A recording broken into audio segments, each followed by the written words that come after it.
مومنین سلام علیکم۔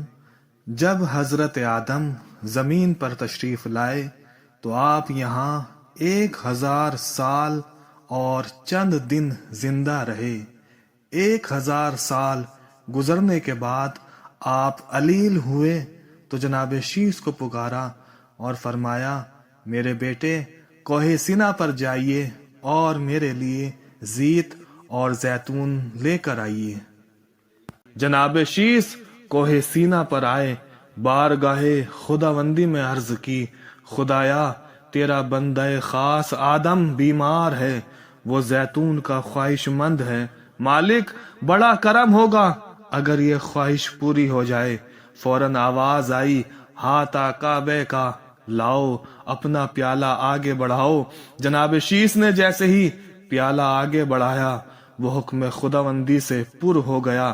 جناب شیث حضرت آدم کی خدمت میں اس کاسے کو لے کر آئے۔ حضرت آدم نے اس میں سے کچھ تو نوش کیا اور کچھ اپنے بدن پر مل لیا، جس کی وجہ سے آپ کو شفا مل گئی، آپ تندرست ہو گئے۔ لیکن تھوڑے ہی دن بعد پھر سے آپ بیمار ہو گئے۔ اب آپ نے جنت کے میوے کی خواہش کی۔ جناب شیث پھر سے پہاڑ پر جانے لگے۔ راستے میں جناب جبرائیل سے ملاقات ہو گئی۔ انہوں نے فرمایا، کہاں جا رہے ہو؟ میں تو حضرت آدم کے کفن وغیرہ کا انتظام لے کر آ رہا ہوں، چلیے آپ بھی میرے ساتھ واپس آئیے۔ جناب شیث گھر واپس آ گئے۔ اتنے میں ملک الموت، جس کی کنیت ابو یحییٰ ہے، حضرت آدم کی خدمت میں حاضر ہوا۔ سلام دعا کے بعد قبض روح کے لیے آگے بڑھے۔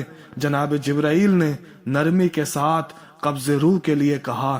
ادھر حضرت آدم نے تسبیح و تحلیل کرنا شروع کی اور پھر پھول سے خوشبو کی طرح آپ کی روح پرواز ہو گئی۔ وفات آدم کے بعد جناب جبرائیل کے بتائے ہوئے اصول کے مطابق جناب شیث نے غسل و کفن کا انتظام کیا، اور ایک روایت کے مطابق جناب جبرائیل اور دیگر فرشتوں نے غسل وغیرہ جناب آدم کو دیا۔ پھر جناب شیث نے حضرت جبرائیل سے فرمایا کہ نماز جنازہ آپ پڑھائیے۔ جناب جبرائیل نے فرمایا کہ آپ ان کے جانشین اور خلیفہ ہیں، لہٰذا یہ نماز جنازہ پڑھانا آپ کا حق ہے۔ بس جناب شیث نے نماز جنازہ ادا کی اور نماز جنازہ ادا کر کے قیامت تک کے لیے یہ سنت قائم کر دی کہ نبی کی نماز جنازہ ہر ایرا غیرہ نہیں پڑھا سکتا، بلکہ صرف وہی پڑھائے گا جو نبی کا جانشین اور حقیقی خلیفہ ہوگا۔ اب ایک روایت میں ہے کہ حضرت آدم نے وفات سے چند دن پہلے جناب شیث سے فرمایا تھا کہ جب میں جنت سے زمین پر آیا تھا تو خداوند عالم نے بیری اور کھجور کے درخت میری دل بستگی کے لیے بھیج دیے تھے۔ میں اپنی ساری زندگی ان سے سکون حاصل کرتا رہا ہوں، لہٰذا میرے مرنے کے بعد ان دونوں درختوں میں سے کسی ایک کی بھی 2 شاخیں میرے کفن میں رکھ دینا۔ چنانچہ جناب شیث نے اس وصیت پر عمل کرتے ہوئے 2 شاخیں حضرت آدم کے کفن میں رکھ دی۔ اس کے بعد سے آج تک یہ عمل بطور سنت جاری ہے۔ ہر مرنے والے کے کفن میں 2 شاخیں رکھی جاتی ہیں۔ کہتے ہیں کہ جب تک ان شاخوں میں تازگی رہتی ہے عذاب نازل نہیں ہوتا۔